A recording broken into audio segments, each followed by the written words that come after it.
They're partially talking about that.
I'm gonna pick you up when I'm in the car. Welcome, everyone. Welcome to Torah Chaim in this Pesach Lunch and Learn edition. So it's great to see people in the room. I'll tell you why, because usually when I teach something like this class every Thursday at noon, but it's just me and the camera. So this is kind of a different experience. I mean, it reminds me to the beginnings of Torah Chaim, what it used to be with people in the room. Then, of course, COVID happened, and we have to evolve. And then we made this incredible international audience. So we were trying to figure out a way to bring it back in person. So maybe this will give me an idea how it may work if we want to do it in a format like this in the future, to have people in the room. Number one thing that I learned, food. Number two that I learned, good food. Yeah. Because before we tried to do this kind of hybrid format with people in the room, some people there at home, we did it at the campus. And food was coming from? Oh. You said it. So anyway, it's not this kind of food, right? If you go to schmoozers. You don't have your piano. You don't have your piano here. You want music? Well, sometimes you play piano. Sometimes I play piano. Music. Yes, sometimes I play piano. So welcome everyone at home. Oh, even my Your wife wife is is here. saying hi. Yeah. I told her I'm going to work, so she wanted to be sure that I am actually here. Yes, I am. So we are going to begin with the class, which is about the counting of the Omer. Counting of the Omer is something that most people don't pay attention. It's like a minor thing in Judaism, but it shouldn't be. It's one of the most important part of the process between Pesach and Shavuot. And we are going to see why counting of the Omer is so important. Okay? And I would say it's extremely important. And I will give you just a quick preview. Okay? So you can understand where this is going. What do we celebrate in Pesach? Freedom. Freedom. Very good. That's the most important thing, is freedom. 50 days later, we celebrate Shavuot, which is the commandments, which means the law. Yeah. Okay? And this is something that every society in history learned one way or another. Freedom without a law is a formula for disaster. Absolutely. Okay? You need the law. So you can realize just by that Pesach alone is incomplete. And yet we make a big deal about Pesach, but it's incomplete. We need the law to frame that freedom so the freedom will make sense. Okay? That is Shavuot. But we have this 7 weeks in between Pesach and Shavuot, and the rabbi said that those 7 weeks between Pesach and Shavuot should be a preparation. So we can transition from freedom to law. Because it's not something that happens overnight. And this is something that if you're not prepared for it, it doesn't go well. Let me give you a few examples of situations where people are not ready for freedom. I've seen kids that they are so excited to leave the house, to be independent, right? Until they are independent, and they are not prepared for that. You have all these rules, right? That they feel that if they're independent, they won't have any rules. In the house, they have lots of rules. But then you have rules everywhere you go, right? You're going to have a roommate. You're going to have rules in the building. And you're going to have, it's so you have to be prepared. So the period between Pesach and Shavuot should be a period of preparation. Let's bring it back to Judaism. In the Jewish world, the law is the Torah. And even for that, we have to be prepared to receive the Torah. Because only if you're prepared to receive the Torah can take you to the next level.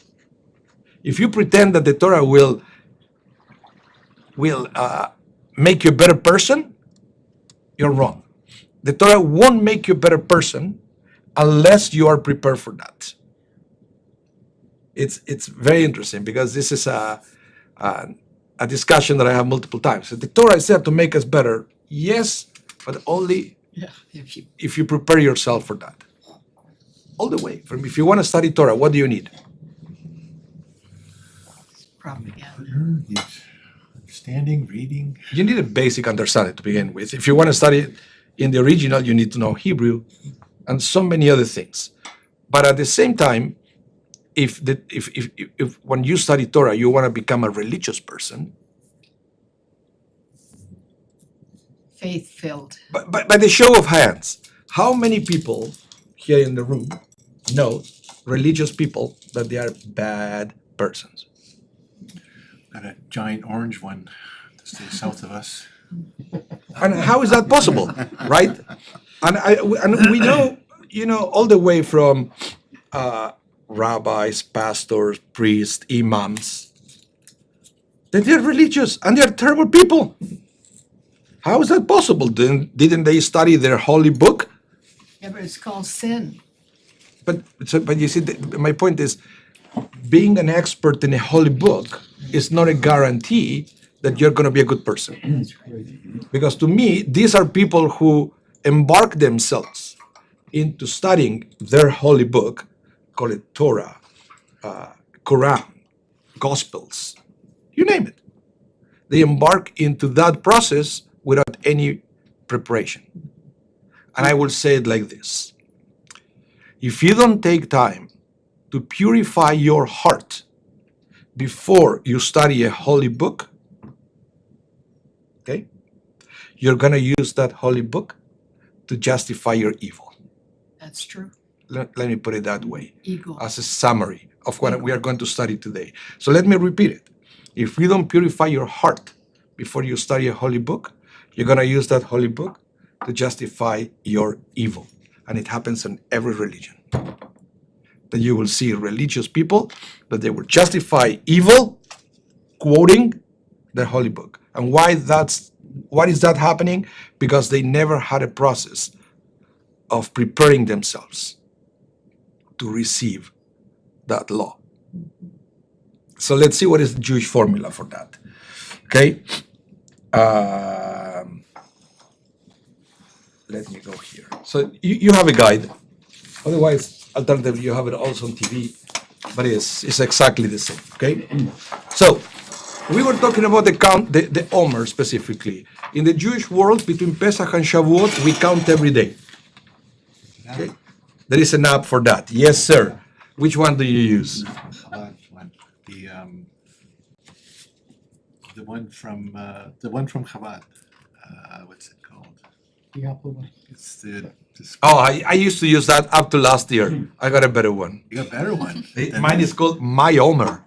Ooh, my Omer. It's more reliable. This is County Omer. It notifies me every night when it's time to come, but it's very reliable. That one wasn't so reliable. Anyway, so the commandment to do that is coming from the Torah. I will read it.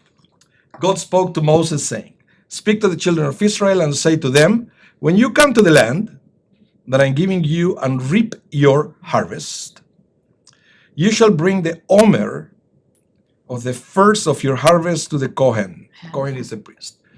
"He shall wave the Omer before God to be an appeasement for you. On the day following the Shabbat, the Kohen shall wave it." Few things that we learn from here is the Omer. What is the Omer? A handful. Yeah, I put it there, right? Yeah. It's a handful. There were so many different theories of how much is the Omer that I just put a couple there, but it's not even clear because we don't use the Omer anymore. It used to be a unit of measurement, the Omer, for volume. Okay? Some people think that the Omer was, let's say that you have a sack full of grain, you do this, that's an Omer. But then it depends on the size of your hand. Yeah. Right? So back in the day, the measurements were relative.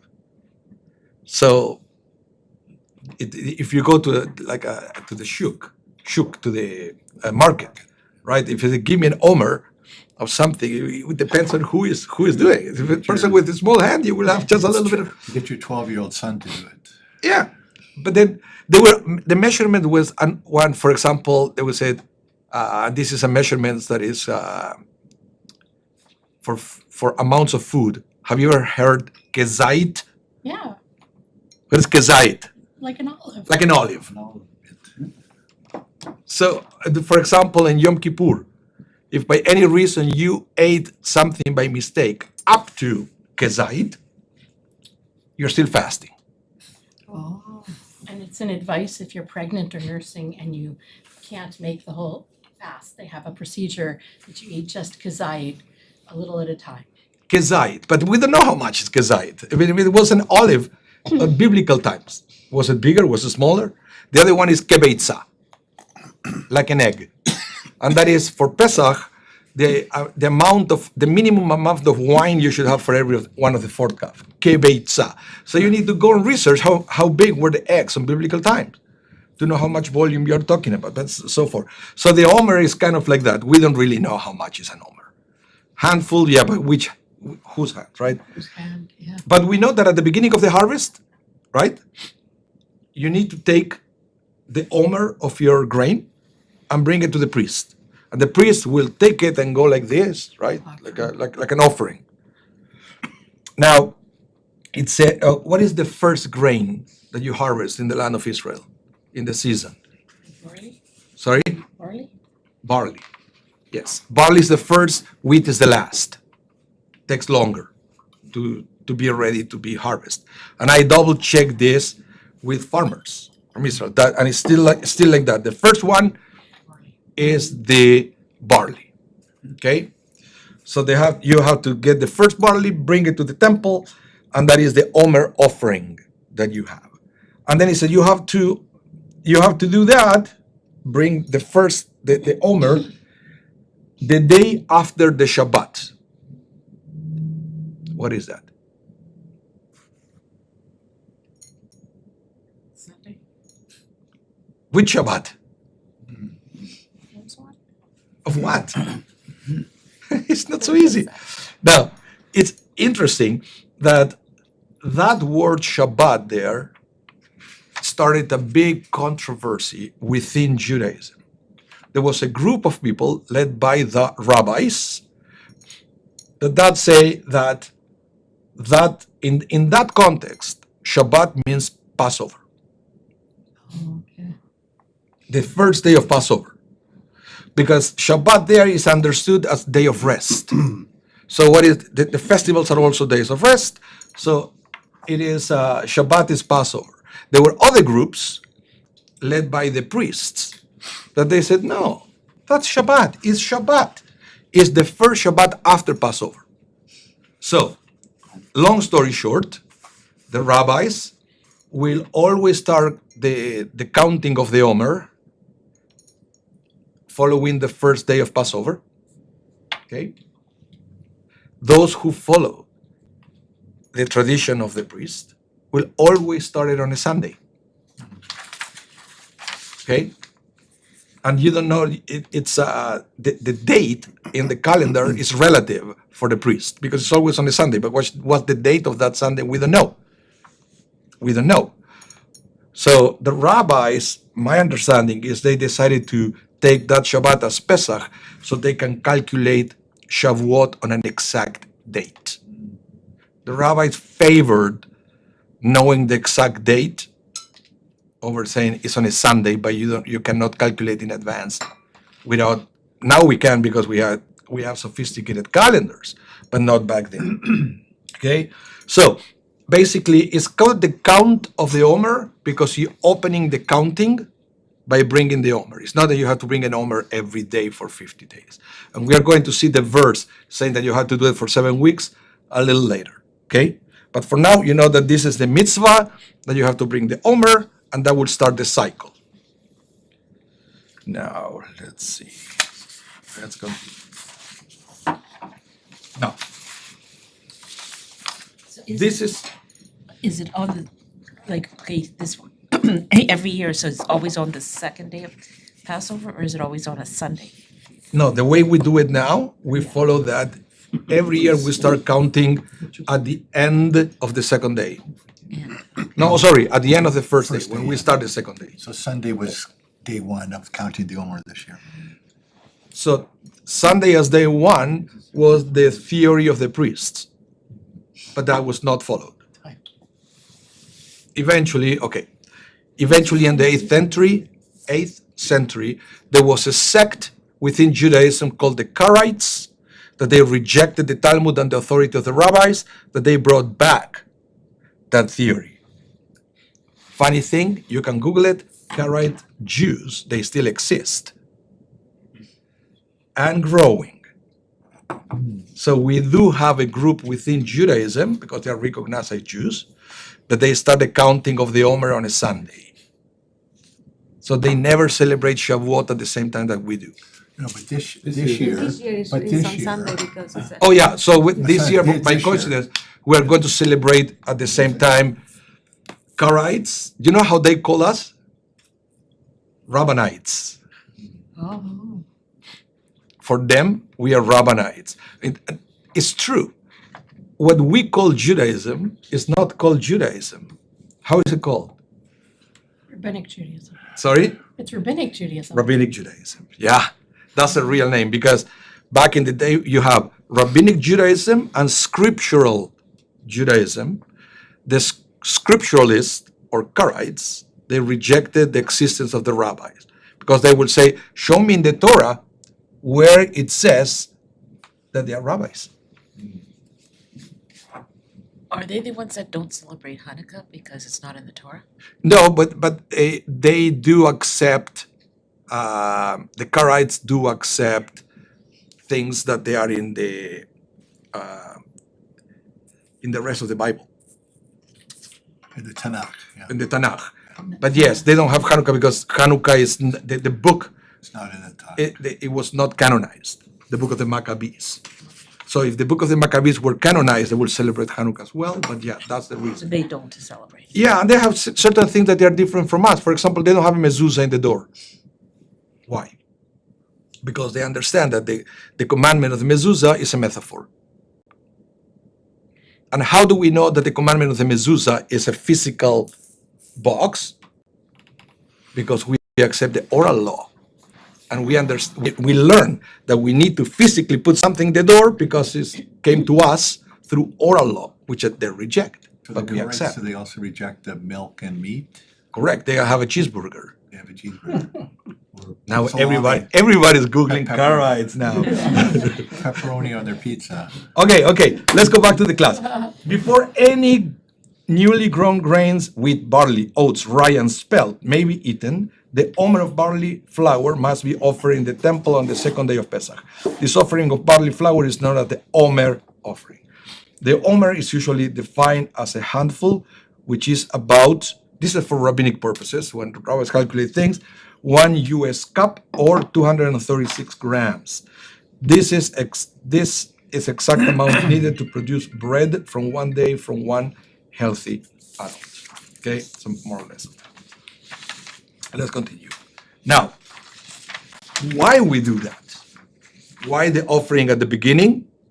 We are not even talking about the counting now. We are trying to understand why we need to bring the Omer.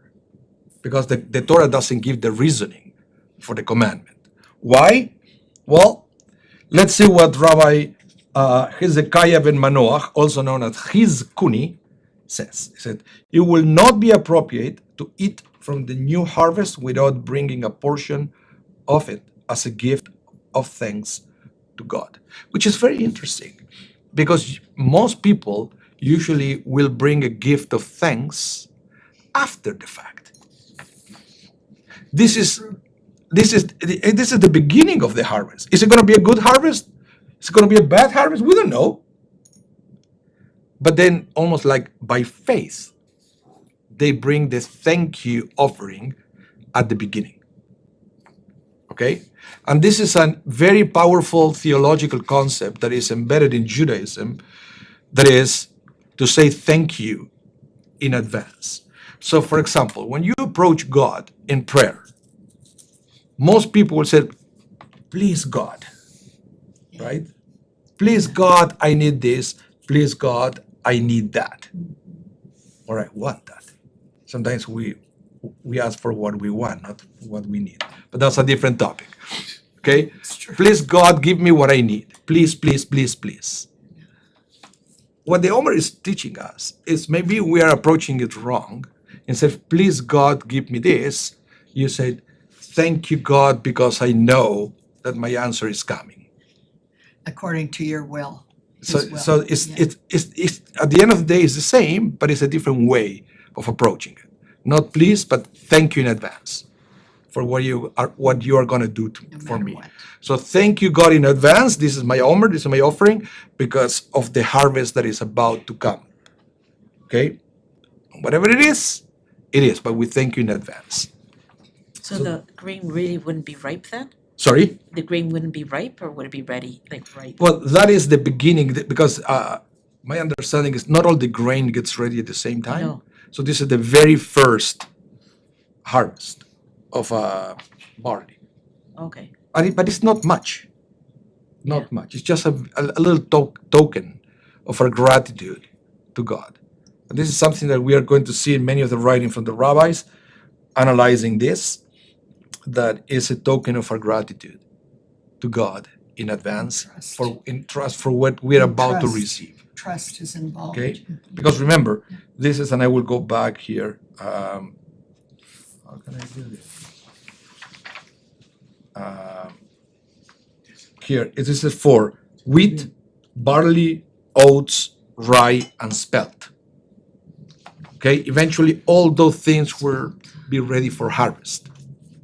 So we bring a little bit of the first thing in advance, and we thank God for wheat, barley, oats, rye, and spelt. Okay? Let's continue. Now, There, see? again, it's all about gratitude, the beginning of the Omer. All about gratitude. Listen to this. In order that a person should not, God forbid, think, my hand and the strength of my hands, right? Should not think, I plowed and planted and now I am harvesting. I am the one who produced the grain. Yeah. Therefore, the Torah teaches him that he did not do it with his own strength. Rather, God gave him the sustenance, and everything comes from him, from God. By the way, I know that in this day and age we don't do him, that. I'm just leaving it the way this rabbi wrote it. Okay, I don't want to mess up with Rabbi Friedlander's words. That's the way he wrote it, not the way I wrote it. Therefore, the Torah teaches him that he did not do it in his own strength. Rather, God gave him the sustenance, and everything comes from him, capital H. Now, in this, how is this lesson taught? Through the fact that we give God the first and most precious portion of the grain. We thus admit that everything comes from God. When we connect the first portion to God, the first portion reflects on all the portions, and everything becomes sanctified. That's it. It's like the very first belongs to God as a symbol that everything belongs to God. Right? We usually, human instinct is all the opposite. We want the first for us. And then the rest, we may give it away. Yeah. But the first is for us. I work for it, so I want the first. Well, but it's not really the best. Doesn't matter. It's the first thing. I work so hard that I want to keep the first for me. It's like many people keep the first many things that they got with the first money. I know people that they kept the first pair of sunglasses that they got, that they were able to pay for it. So they probably cheap, but doesn't matter. It was the fruit of my work, so I keep it. And many other things. But in this case, the first is dedicated to God. It's just to teach us something, that where is everything coming from. Any comments? Does the priest burn it? Or what does the priest do with the Omer? The priest? Yeah. I can. That's a good question. I think Passover, it may be offered to the fire, but I'm not sure. Okay. He won't bake it. Okay. No, he won't bake it. Okay, and he wouldn't eat it because it's No. basically this is all the stuff you're not supposed to eat. Yeah, the priest, they received other gifts specific. There were other sacrifices that you have to give a portion to the priest, Yeah. not this one. There were others that the priest had it very easy. It doesn't matter if it was a good year or bad year, the priest, they were doing fine. Because every time that you will bring a sacrifice, an animal sacrifice, there was a portion of the meat that the priest will keep. And there were other things that even money gifts that you have to bring to the temple, that you have to choose any priest you wanted and you have to give it to him. It's and it looks like it was the same in all the Middle East. Remember the story when it was a famine and Joseph was in Egypt. Remember the Pharaoh. Cats. He has the dream of the 7 good years and the 7 bad years. And then Did that, McCats. and Joseph said, well, you have to save for 7 years so you will have enough grain for the bad years. And the Torah says that when the bad years started, everybody came to Egypt to buy grain. Eventually, humanity ran out of money to pay for the grain. So Pharaoh was taking the land titles as payment. So Pharaoh became the owner of the whole area without shooting an arrow, just by the genius of Joseph. And said that everybody had to sell their properties to Pharaoh, with one exception: the priests. Because even in Egypt, the priests had special status, and they received money by Pharaoh, so they have money to pay for the grain. So then, fast forward a few hundred years, when they made it into the Promised Land and they built the temple, it was kind of the same thing. The priests were supported by the community, so they received lots of gifts and meat and food and things. So they didn't need the little bit of Omer of barley, right? Which, by the way, barley is not even, well, now I guess it is. Back in the day, barley was not human food. Barley was to feed animals, right? So that's why I never touched the bean and barley soup. You like it? I love it. Every time I go to schmoozers, they have bean and barley and something else. I say, what do you want today? Something else. I don't care what it is. If it's tomatoes, if it's carrot, if it's onion, I don't care. Just whatever is not bean and barley. And then I never liked it. And then when I learned that barley was animal food, I said, that's why I don't like it. But you like beer. Sorry? You don't like beer? I do. Barley is part of beer, I know. not just But it's in a way that you don't see it. There is also wheat beer, which I like it better. So the expression is do as I say, not as I do? Fights in beer. No, it's just say. I'm teasing. I don't like the soup, the barley soup. I don't like it. But it, I don't want to start a debate about. Not the. Okay, so let's go back now. Remember that I told you. Remember that I told you that the controversy of the word Shabbat, Yes. right? Yes. After the Shabbat. Which Shabbat? Yeah. So is Shabbat the Yom Tov, or Shabbat is the Shabbat, the seventh day? And surprise, surprise, if you read the Torah, could be both. So I wanted to show you a few examples how the word Shabbat could be used to define something that is not Shabbat. Okay, so the first one, we already read about it. He shall elevate the Omer before God for acceptance on your behalf. The priest shall elevate it on the day after the Shabbat. Okay, the Omer. You present it the day after Shabbat. And then read a little bit after that. It said, you must count until the day after the 7th week, 50 days. Then you shall bring in an offering the new grain of God. Okay, so in other words, it's Admi Mochorat Shabbat Shivit in Hebrew. It said you have to count until the day after the Shabbat on the 7th week. That's what the Hebrew is saying. But again, that's what the discrepancy between the rabbis and the Karaites. If it's Shabbat, it's the 7th week, you finish on a Sunday, right? But the rabbis understand it differently. So how can the rabbis justify that the word Shabbat could be understood as something that is not the 7th day of the week? This is the proof. For example, let me read this one. It said, speak to the Israelite people, thus in the 7th month, on the 1st day of the month, you shall observe a complete rest, a sacred occasion commemorated with loud blasts. Rosh Hashanah. Rosh Hashanah. But how is it said in Hebrew? It said Shabbaton Zichron Truah. So in that case, don't tell me that it's Shabbat. Yeah, that's right. But it's also Shabbaton. It's the same root, okay?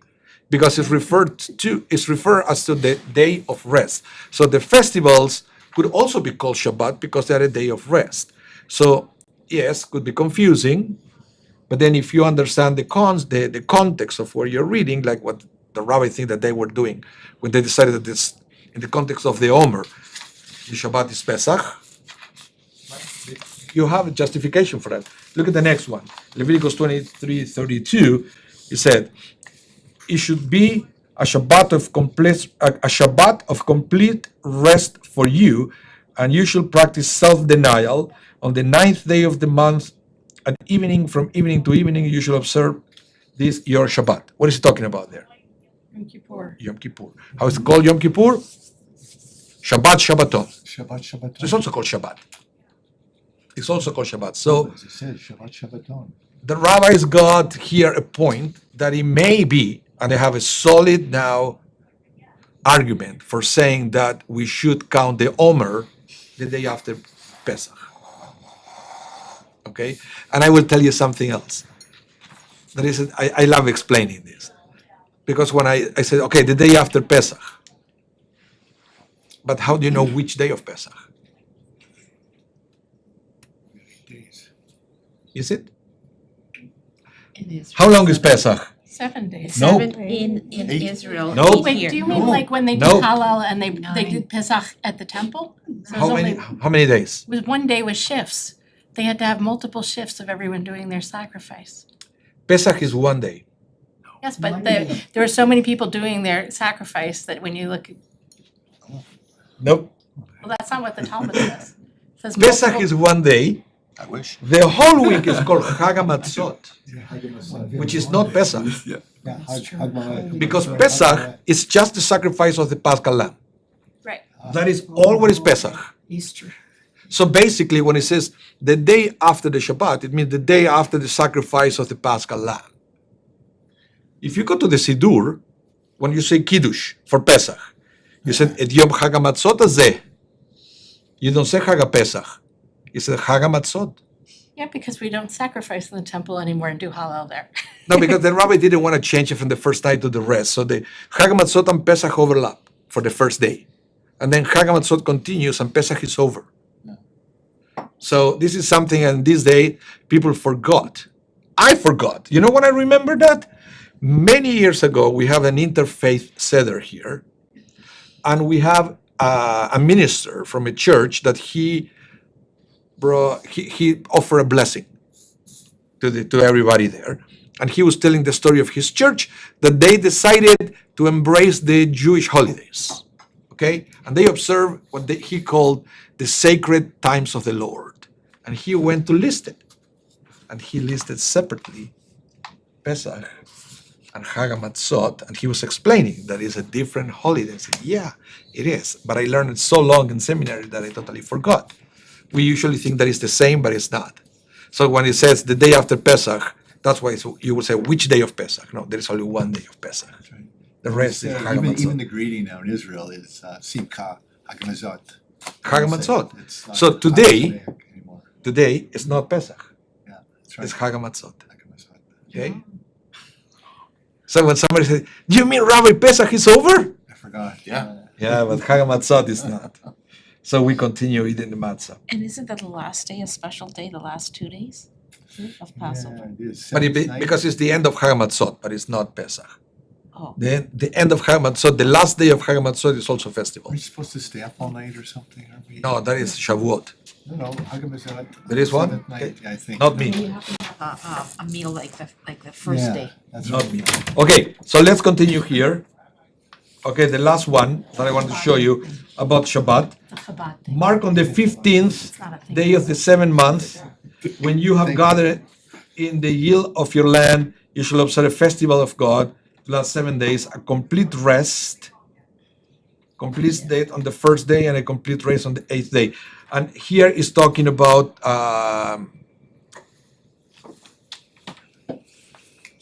how how you call it? Of Chag Matzot, but you see, it says, Yom Arishon Shabbaton, Yom Hashmini Shabbaton. So the first day is Shabbat, the last day is Shabbat. So that's why we count it like this. Okay, let's move on. Pick you up in the car. Okay. You can't watch and you can drive and put a video, right? Hands free. Okay. You're not gonna walk. Just Listen to you. the ticket will be brutal, I think. They caught me once. Have you ever been caught with a phone in the car? And I went to fight it because I was in a red light and I was changing. I have my phone and I played radio from there and I was changing the station. Sure. Ticket. How much? Doesn't matter. But I went to fight it and then they cut it in half and I didn't get the merits. But basically, I was fighting because I said, what is the difference between changing the physical station on the radio on a red light, that you can do that, or doing it from the phone? I was arguing that it was the same. But there's no difference. So anyway. No, you're not allowed to do that. The devil's in the details. Yes. Okay, so we count 49 days between Pesach and Shavuot. Okay, we say a blessing for every day of the count, because every day is special and every day is a mitzvah. Every day in between is a mitzvah. Now, listen to this because this is interesting. The rabbis noticed that, okay, let's say if we count the days between Pesach and Shavuot because we are excited that we are going to receive the Torah. Have you ever been excited about something and then you count days? Right? But the way we count days is usually through a countdown. Right? Oh, I'm going on a holiday in 50 days. I'm going on a holiday in 49 days. I'm going on a holiday on 48 days. Right? Or I went once to a house of friends of ours that the guy was counting days for retirement. And he bought a magnet for the fridge that has, I guess, a battery in the back. That you put there how many years, months, and days until retirement, and it will count down how many days to retirement. But it's always a countdown. Look, when we launch a rocket, it's a countdown. But the Omer is a count up. So there was always a question, why, if humans always do a countdown to something important, for the Omer, we do a count up. And the rabbis explain.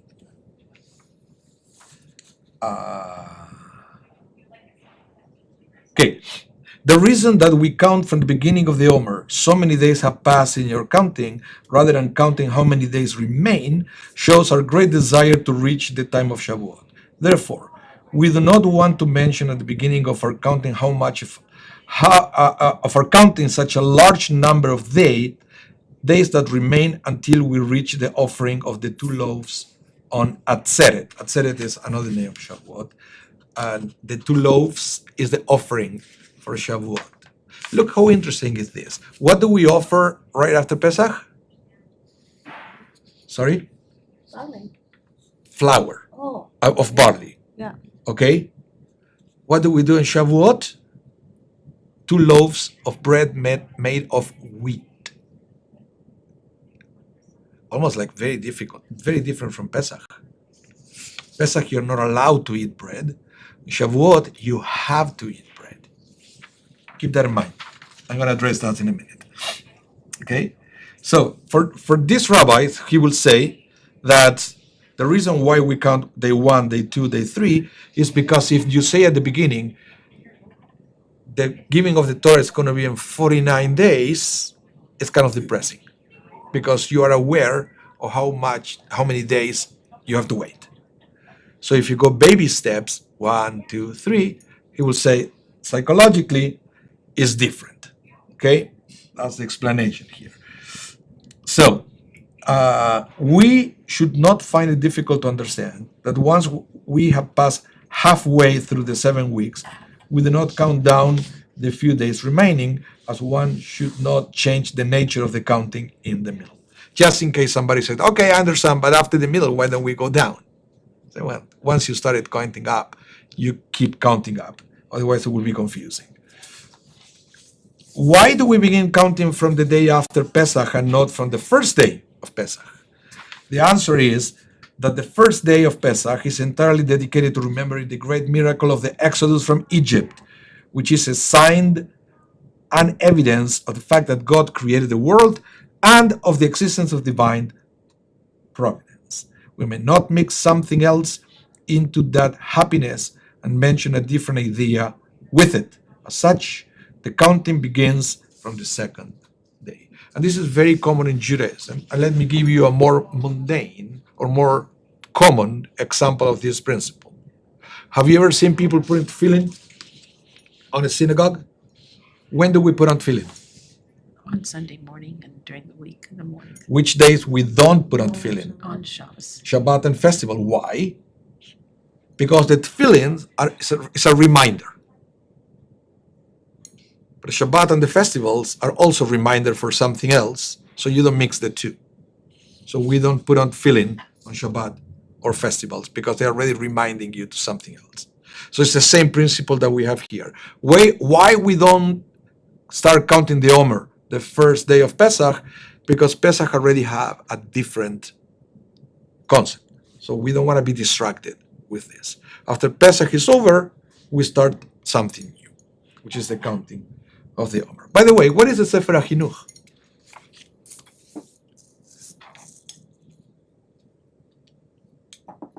It's a practical book containing the 613 commandments.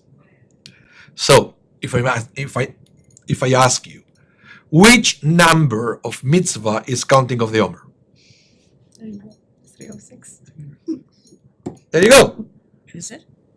So basically, counting of the Omer is mitzvah 306 out of 613. So this book counts all the mitzvot, so it's easy to study them just one by one. It's like I have a few volumes in my office.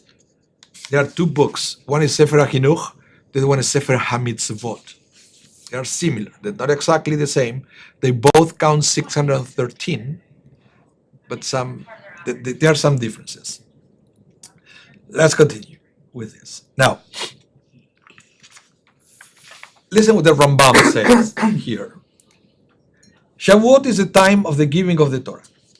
In order to honor and elevate these days, we count the days from previous festival until it arrives, like someone who is waiting for a loved one to arrive, who counts the day by the hours. This is the reason of counting the Omer from the day that we left Egypt until the days of giving of the Torah. And this was the ultimate purpose of leaving Egypt, and I will bring them to me. Remember what Moses was telling Pharaoh. Let my people go, that I will what? Why was Moses saying to Pharaoh that he wanted to take the people out of Egypt? So we can worship God. Worship God. So to go, basically, in other words, Moses wanted to take them out to go to the mountain to receive the Torah.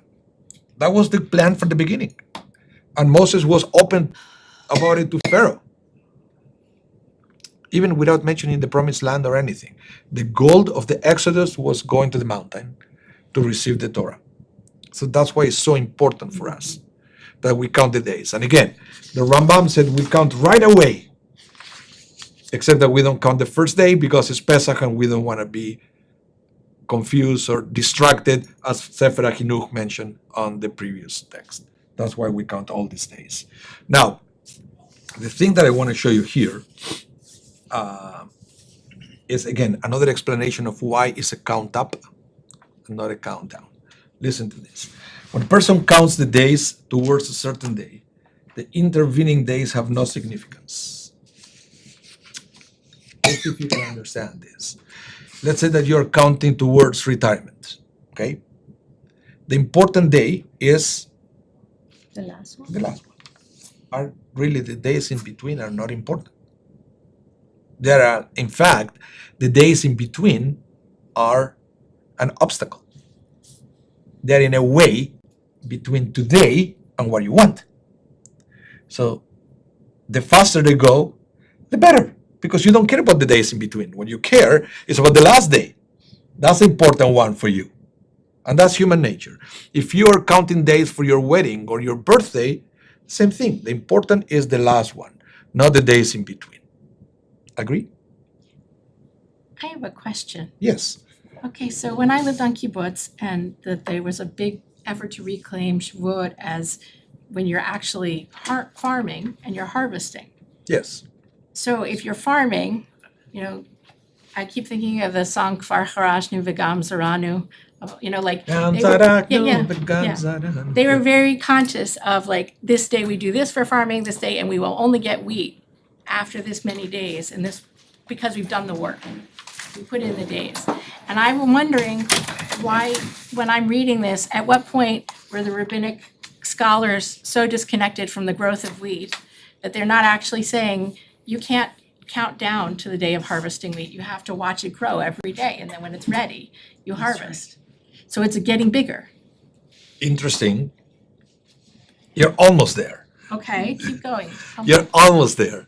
That yes, in practical terms, I spoke to farmers about this. They won't follow the development day to day of the growth. They trust that it's going to happen. Mhm. Okay, but what I like about your approach, and this is pretty much what I would going to say, is that it doesn't mean that the farmer does not need to have a process to get ready That's it. for the ultimate goal.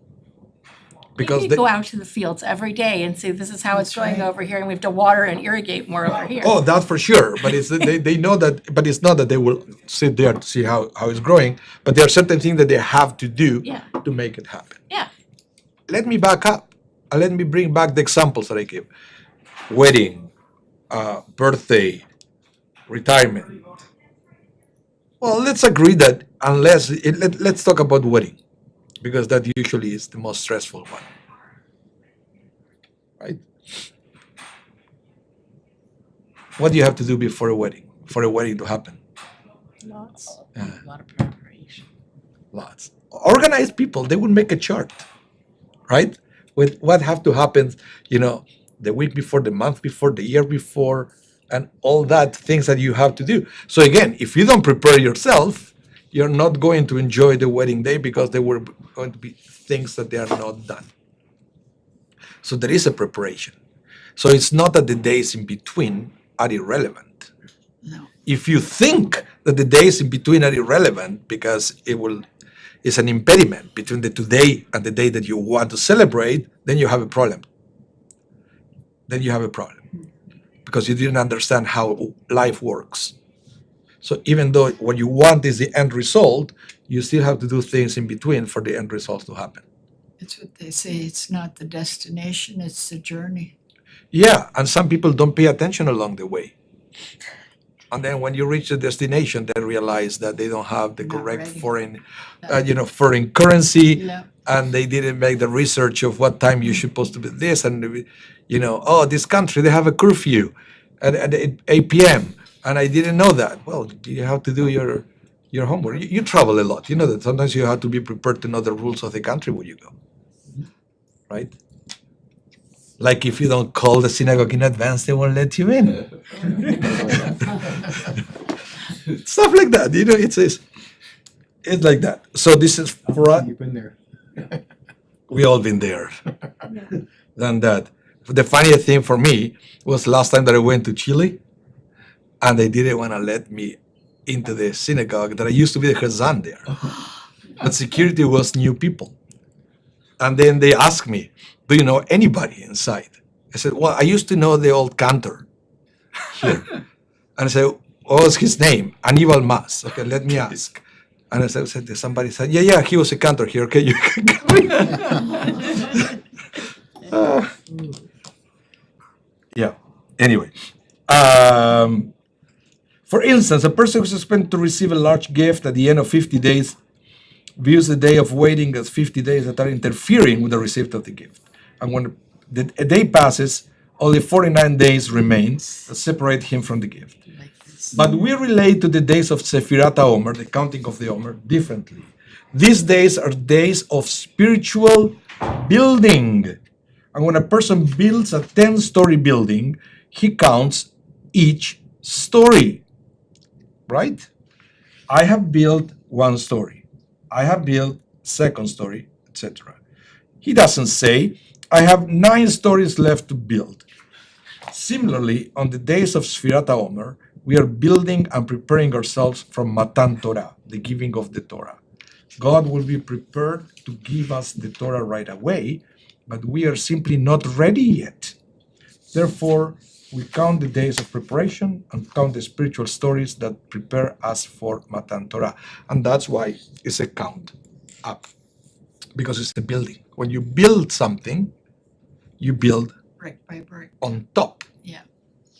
of the previous thing. So that's why we go from 1 to 50 and not from 50 to 1.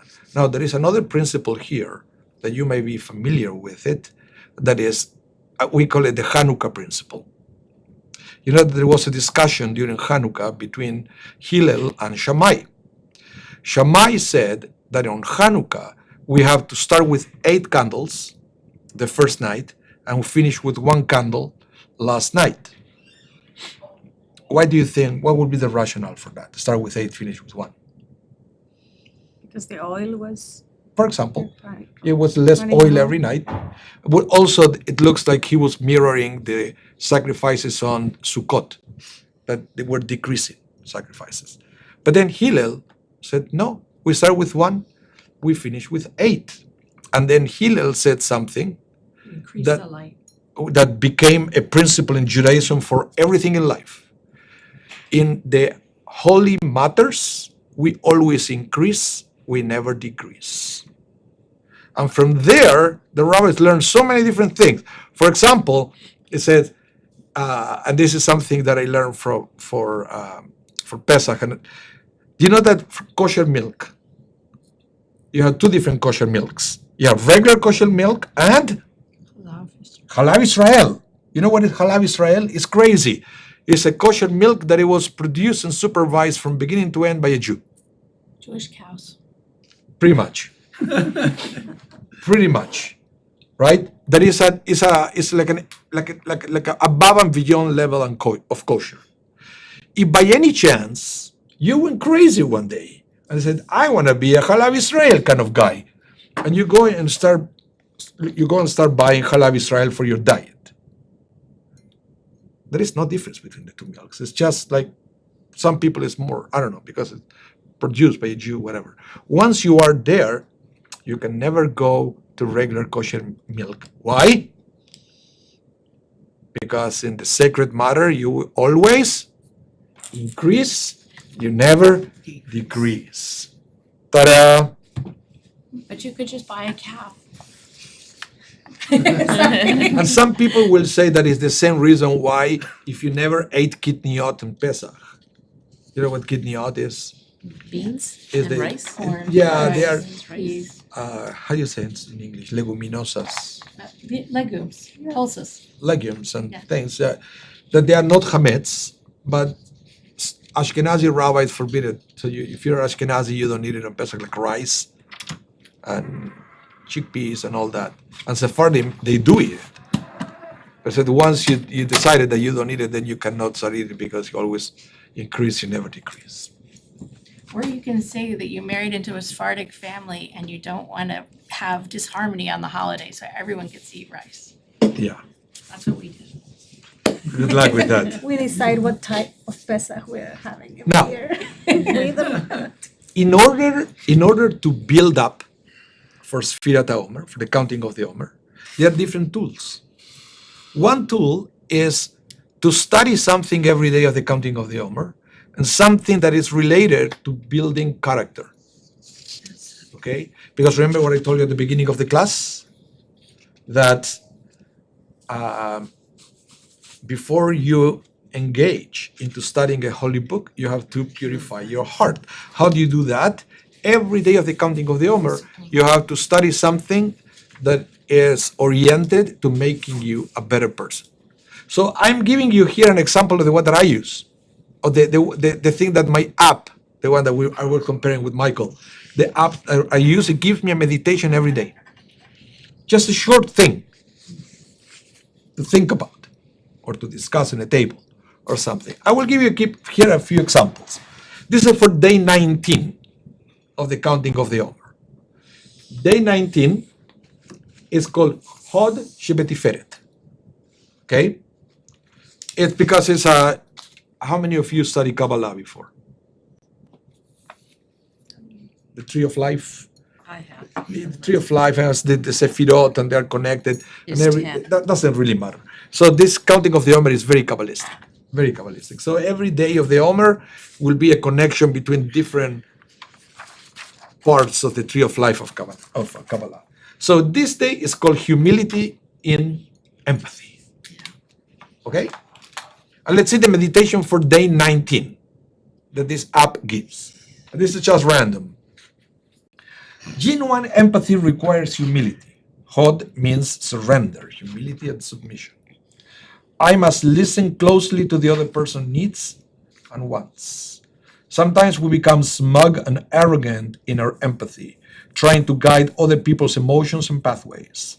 We are empathetic on our terms, not on theirs. I must learn to cultivate humility and modesty in my empathy.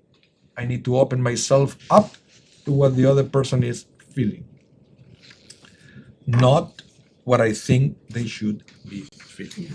Okay? And then it's interesting because you may say, well, I disagree.